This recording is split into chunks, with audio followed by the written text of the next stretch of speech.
And it is recording. All right, so please tell me about your process of mentoring me about this creative art project.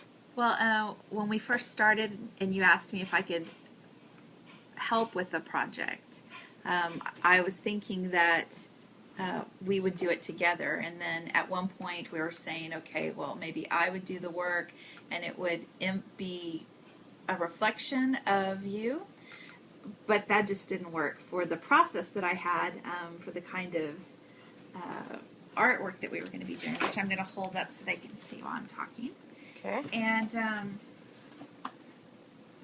because it's about your symbols and about the things that make sense to you in your life. And so I just tried to hold a space of you being safe and reflect back to you the confidence that I had in you being able to dig down into a place where you might be able to express your creativity and your ideas about what were important to you during the making of this piece.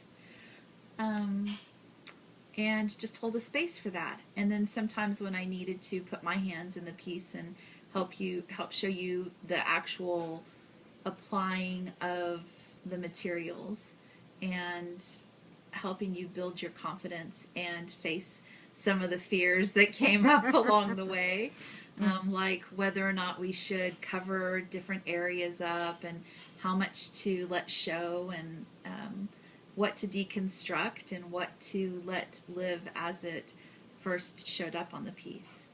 Excellent. From the piece, what speaks to you most? Of the actual parts of the piece, probably the sari.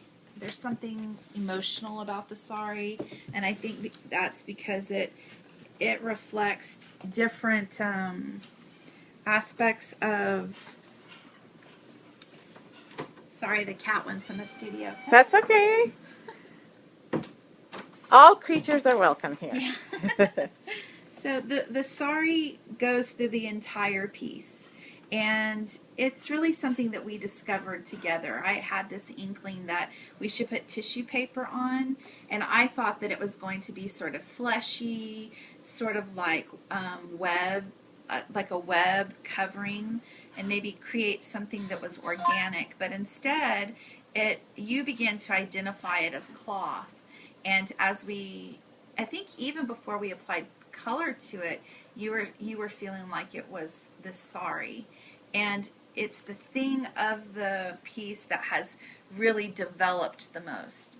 And then you and I have had some really amazing conversations over the piece as we were painting the sari and getting the sari to look just right, because it's really the second time we've painted the sari.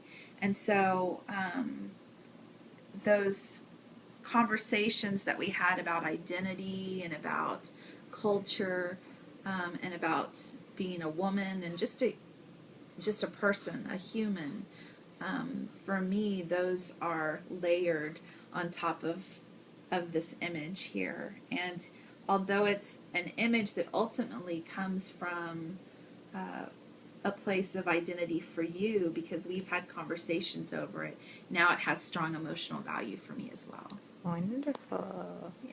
What would you recommend people do if they weren't feeling creative themselves and didn't have you to mentor them? How could they get started on something like this?